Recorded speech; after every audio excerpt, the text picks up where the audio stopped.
Benjamin Whittaker est né à l'été 1997 en Angleterre et ses premiers succès scolaires n'ont pas apporté beaucoup de joie à son père, un ancien boxeur. Ben n'excellait que dans le sport et à 15 ans, son père lui a donné le choix. Écoutez, il faut choisir entre le football et la boxe. Je ne vais pas te mentir, tu es nul au football. En se lançant dans le pugilat, Whittaker, mince et méchant, a rapidement transformé l'étincelle de son talent en flamme. Il a développé un style basé sur le jeu de jambes actif et les glissades. Bien que Ben n'ait jamais eu peur de se battre, il préférait surtout le rôle de sniper, ce qui lui a valu 2 titres de champion national.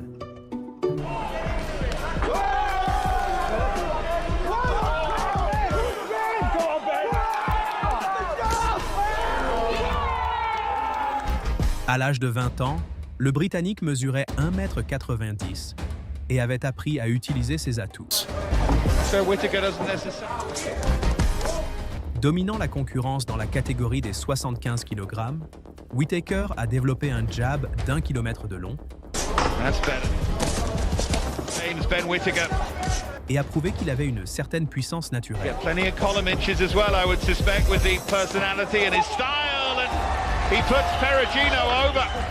Surnommé le chirurgien à la précision irréprochable, le Britannique a reçu les éloges d'Anthony Joshua devant nul autre que Floyd Mayweather.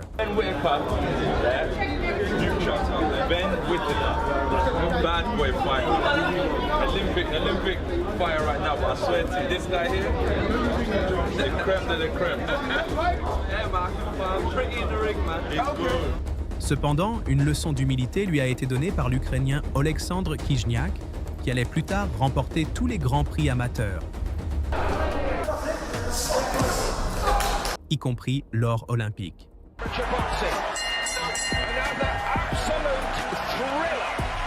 Au championnat d'Europe 2017, Ben a maintenu une distance confortable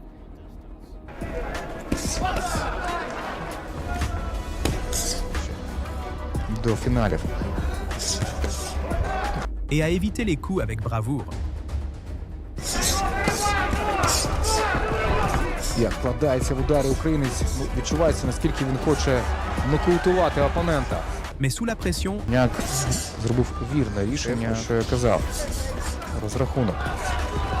Whittaker s'est lancé dans une guerre de poudre à canon. Так.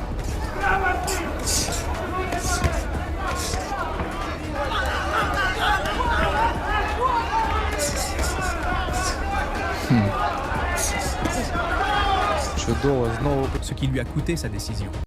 Олександр Хижняк!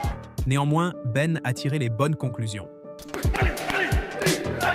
Il est passé dans la division des mi-lourds des 178 livres et s'est complètement transformé en un boxeur hors pair.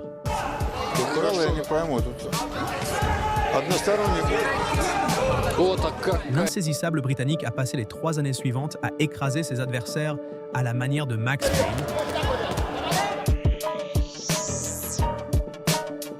et a collectionné des médailles aux championnats d'Europe et du monde. Son rêve olympique a failli dérailler lorsque les Jeux de 2020 ont été reportés en raison de la pandémie.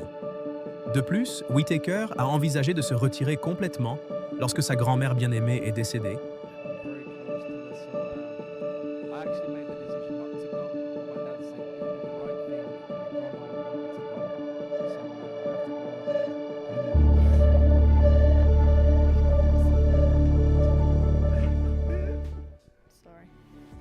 Arrivé à Tokyo en 2021, Ben a remporté ses 3 premiers combats, atteignant les demi-finales et affrontant Imam Atayev, qui avait déjà réussi un KO quelque temps auparavant.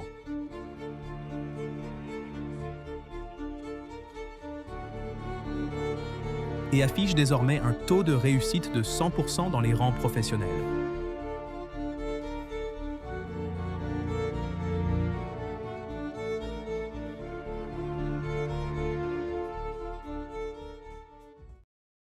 Néanmoins, même le puissant frappeur russe n'a pas pu passer le jab du Britannique pendant 2 rounds,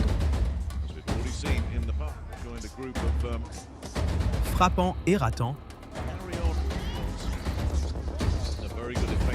tout en encaissant également les contres. Dans Dans le troisième round, Ataev a fait preuve d'une certaine urgence.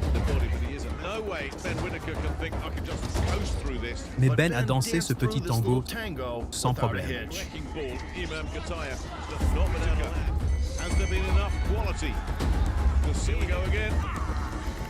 En finale, il a affronté le champion olympique Arlen Lopez,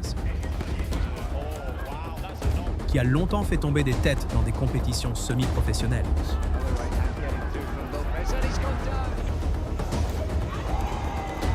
En entrant dans le combat avec une épaule compromise, Ben a été contraint d'utiliser uniquement son bras gauche. Ce qui était idéal pour le Cubain, principalement gaucher. En confiance, Arlen a changé de position avec audace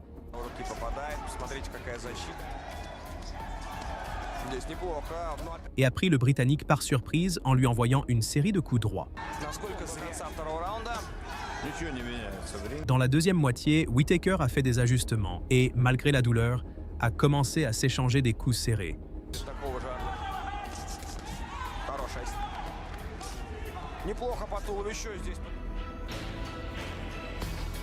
Ce qui a rendu la fin compétitive et la décision partagée.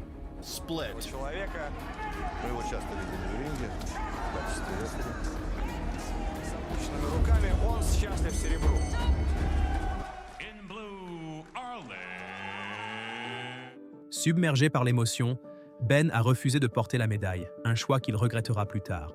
Whittaker a dû reporter sa transition vers les pros, initialement prévue, en raison d'une opération chirurgicale. Pour rester dans la course, il s'est consacré à sa passion pour la musique.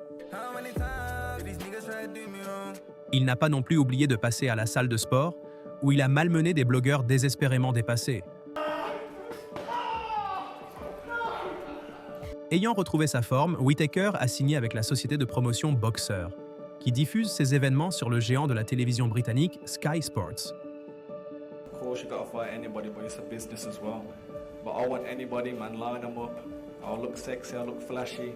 Make sure the ring walk looks good. And, you know, I'm sure people will be paying to see me lose or win, but I'll make sure I win. Pour préparer ses débuts, Ben s'est également associé à l'entraîneur Sugar Hill Stewart, connu pour son travail aux côtés de Tyson Fury. Sans tarder, Whittaker, âgé de 25 ans, a affronté Greg O'Neill cet été-là, puis lui a immédiatement mis le jab dans la figure. Il lui a offert un petit coup de puissance approuvé par la foule et l'a mélangé au corps.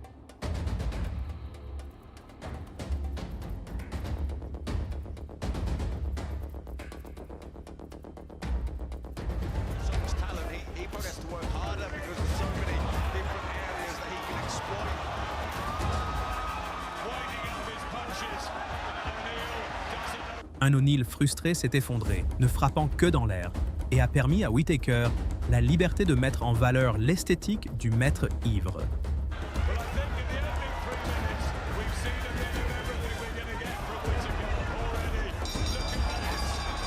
Dans le deuxième round, Greg était une cible facile pour les coups. Mordant sur les feintes, tout en s'exposant à des deux opportuns.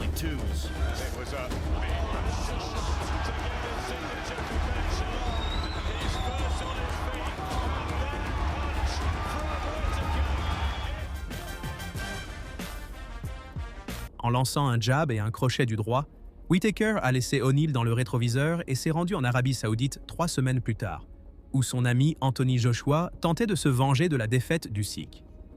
En sous-carte du plus grand événement de l'année, Petar Nosic, que Ben avait battu chez les amateurs, malgré son statut d'invaincu, a joué un extra silencieux. Le chirurgien était un cran au-dessus, en particulier avec le jab.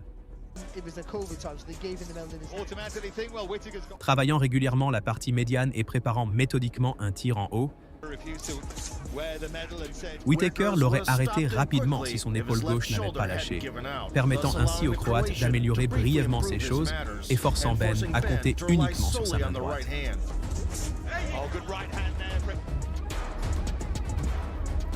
Pourtant, faisant un visage impassible, il a clairement remporté 5 rounds sur 6,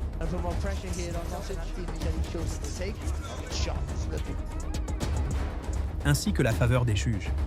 100%. My main thing is I just like to perform. I don't like to let my team down. And the main thing is I wanted to be in camp with Sugar and keep learning, but I wasn't able to do that. So go back to the drawing board, keep learning, and come back even prettier. Bien qu'il soit mis à l'écart, Whittaker, un fan invétéré d'anime, ne s'est pas ennuyé, traînant dans des conventions avec des gens partageant les mêmes idées, et s'est fait tatouer sur la manche ses personnages préférés. Malgré le mauvais pronostic d'une mise à pied de 18 mois, le Britannique s'est rétabli en un temps record, a peaufiné son crochet du gauche pendant la pause et est revenu sur le ring 8 mois plus tard contre son compatriote Jordan Grant. Arborant des couleurs léopard à la Nassim Hamed, il a pris le centre avec assurance, a fait le clown un peu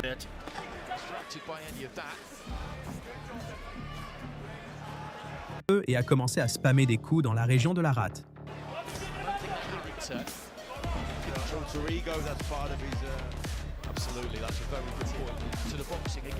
Après avoir fait craindre à son adversaire pour sa cage thoracique,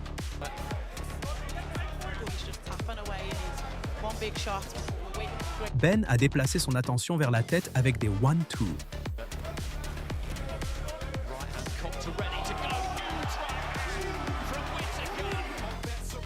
En blessant Grant à travers la garde, Whittaker n'a pas pu le sortir de là tout de suite.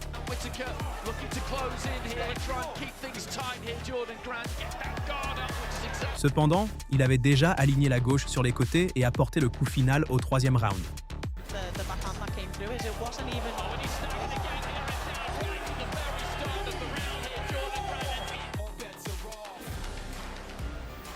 En perçant le menton de l'ennemi avec un crochet semblable à un scalpel et en s'éloignant comme si de rien n'était, Ben a également montré son talent pour le cosplay.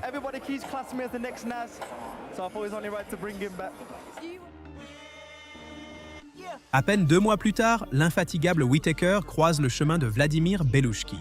Le Slovaque surnommé Big Bad Vlad était toujours partant pour la bagarre, avec 9 arrêts en 13 victoires. Malheureusement pour lui, ce soir-là, la seule grosse bête sur le ring était Ben.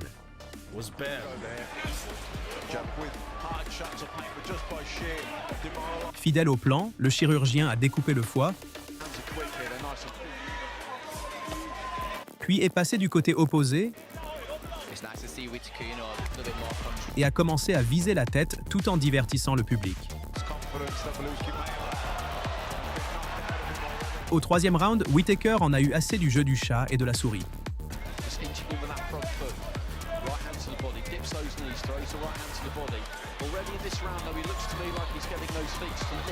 Il a découragé Vlad de lancer avec une série de crochets de contrôle, l'a touché et est passé en mode automatique, le faisant tomber d'une salve du droit.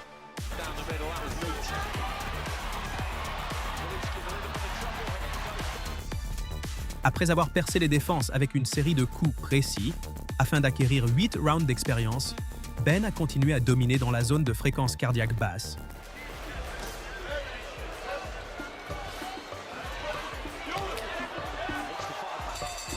Au 5e round, Vlad semblait complètement impuissant.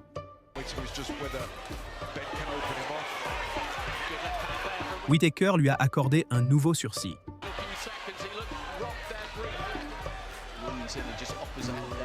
Et a tiré le Slovaque sur la route à sens unique jusqu'au 8e tour.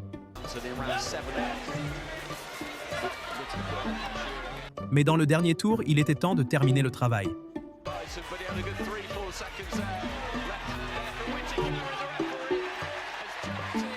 Le Britannique a prolongé l'exécution pour tester son nouvel arsenal élargi, ce qu'il a réussi à faire pleinement.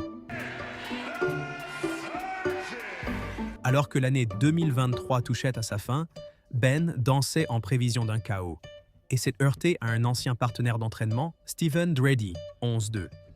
La valse a repris sur la piste de danse entourée de cordes.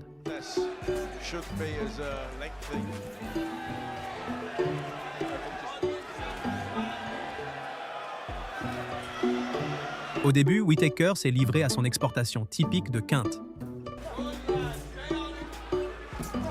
Malgré tout, Dreddy, qui mesure 1,90 m, a parfois trouvé la cible. À un moment donné, Ben a perdu son sang-froid et a commis une faute.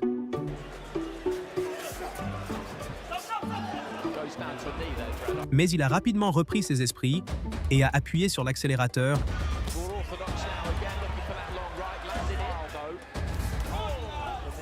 indiquant clairement que la soirée ne finirait pas bien pour Stephen.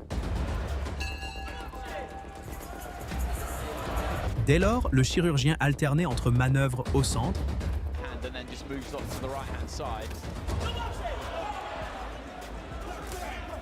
et attaque frontale sur son adversaire qui traînait près des cordes. Au troisième round, le visage de Dreddy s'est couvert de sang, tandis que Ben gardait son sang plus propre qu'une salle d'opération, même sans contact visuel direct.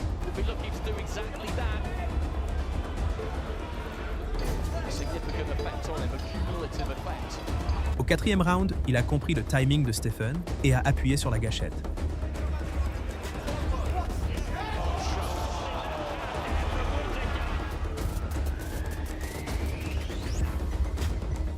En tentant de riposter, Stephen a pris un coup en plein visage.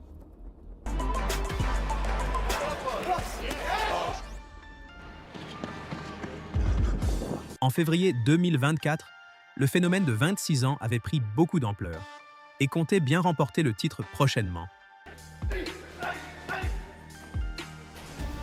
Pour le préparer, la direction a fait appel à Khalid Gradia, un ouvrier qualifié. Alors qu'il prévoyait de donner un séminaire sur la torture, il s'est immédiatement mis à déchirer le corps du Français et a enchaîné avec un double jab, un nouvel ajout à son répertoire. Au passage, le chirurgien s'est moqué sans relâche des efforts de son adversaire. Khalid n'en pouvait plus et commença à se lancer sur des coups de droite.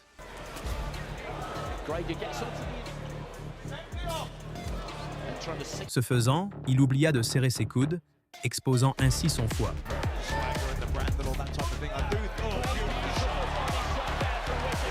Après un knockdown au deuxième round, Whittaker continua à intensifier le ballet de violence d'un maître ivre.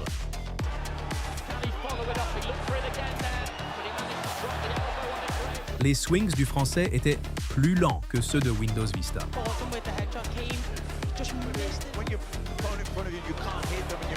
Le combat ressemblait donc à un exercice de tir. Au troisième round, Ben a systématiquement bombardé la partie médiane.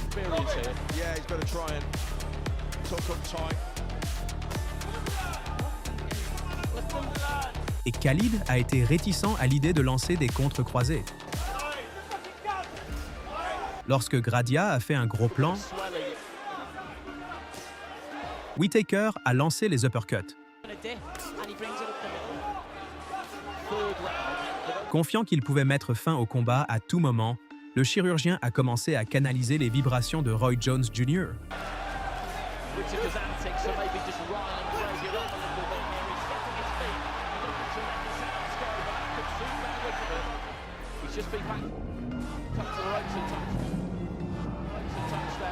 L'arbitre a mis un terme à cette plaisanterie en avertissant Ben pour avoir frappé avec le dos de son gant et pour avoir giflé l'arrière de la tête. Ne voulant pas prolonger l'histoire, Whittaker a tenté de tuer le joueur.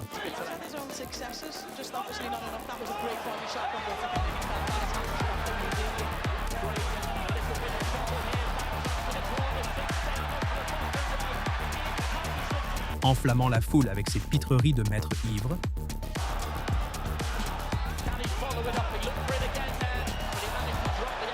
Ben a ajouté un 5e KO et 6 combats à son CV et est devenu viral en ligne. Des centaines de millions de vues et 1 million d'abonnés sur Instagram ne signifiaient qu'une chose. Le titre était imminent. Le dernier tremplin était le Britannique Leon Willings.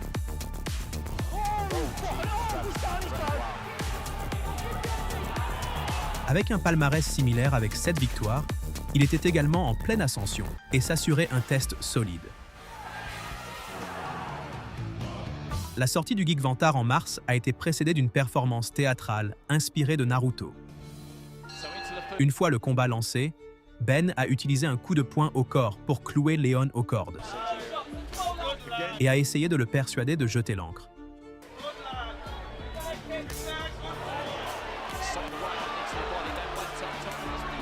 Il a réussi à mettre Willings à terre après 2 minutes de jeu. Willings a réussi à rester à flot jusqu'à la fin du round. Mais Whittaker l'a laissé tranquille à la fin pour le Lulz.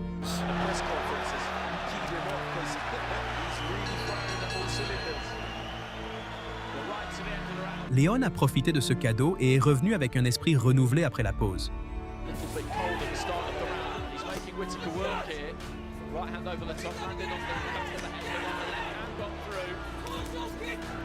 Cela a forcé Ben à pousser plus fort pour reprendre l'avantage perdu.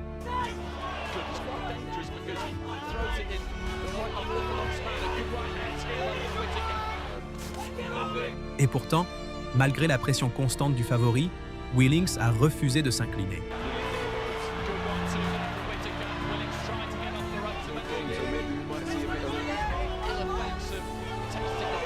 À mi-parcours, le courageux outsider a même commencé à repousser Whittaker, désormais fatigué,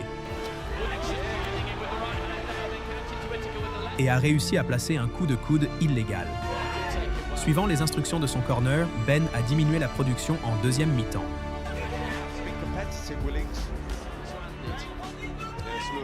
Leon a montré sa gratitude en adoptant le système de jeu de Ali, en le distribuant tout en se penchant en arrière.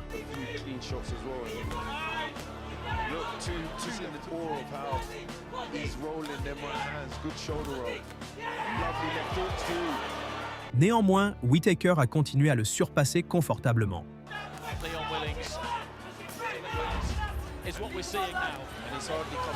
Dans les derniers instants, les Warriors ont jeté toute prudence aux oubliettes, acceptant la chaleur des échanges.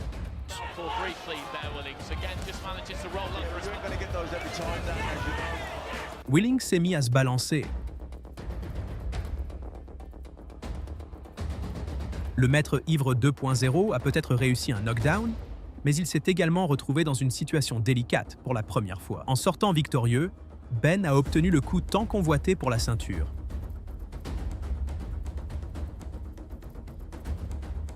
Il en a profité en juin.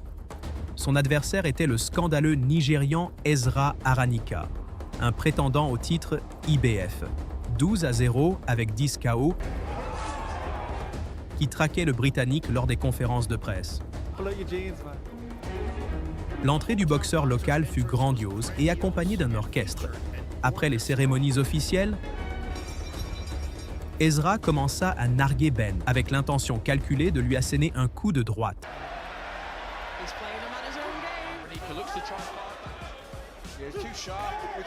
Tirant les leçons de ses erreurs passées, Whittaker a su garder la tête en arrière.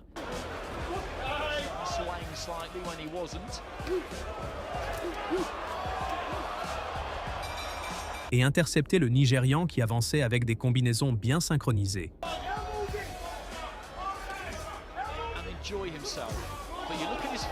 À la mi-course, Aranika avait déjà encaissé sa part de coups au corps. Ayant peu de succès en cyclisme, il s'est essayé à la lutte, ce qui l'a poussé à chercher des coups en échappée.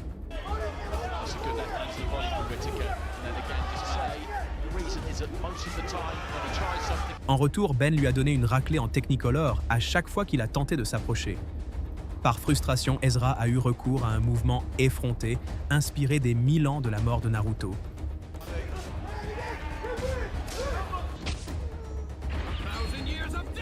Dans la seconde moitié, Whittaker a continué à marteler le torse du Hole Seeker, qui à ce moment-là reculait faiblement.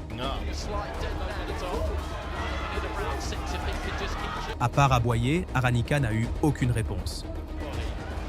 Il a donc tenté de lui donner un coup de tête après la sonnerie. Mais cela n'a eu aucun impact sur le résultat.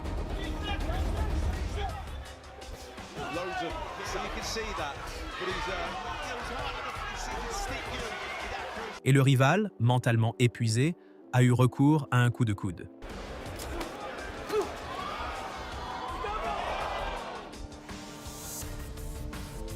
L'arbitre lui a retiré un point. Alors que l'affaire de 10 rounds touchait à sa fin, les combattants ont échangé des coups. Whittaker a lancé le ballon depuis la taille et a touché Ezra. Et dans les dernières secondes, Aranica était déjà en manque de coups.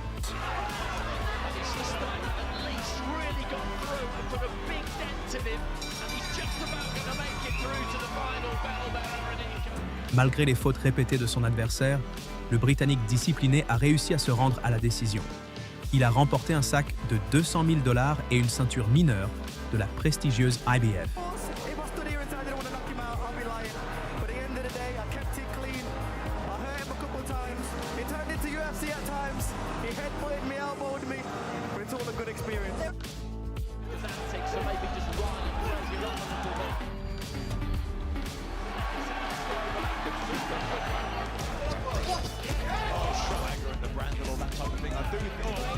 En seulement 2 ans et 8 sorties professionnelles, Ben Whittaker s'est déjà imposé comme une étoile montante.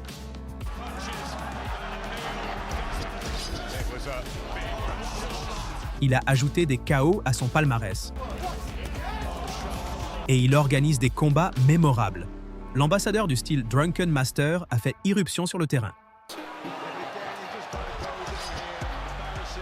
Il se rapproche du trône des poids mi-lourds. La division est actuellement dominée par les Russes Dmitry Bivol et Arthur Beterbiev. Reste à savoir si le dynamique britannique pourra défier l'élite. Cependant, le phénomène de 27 ans au potentiel de grandeur n'a pas besoin de se précipiter.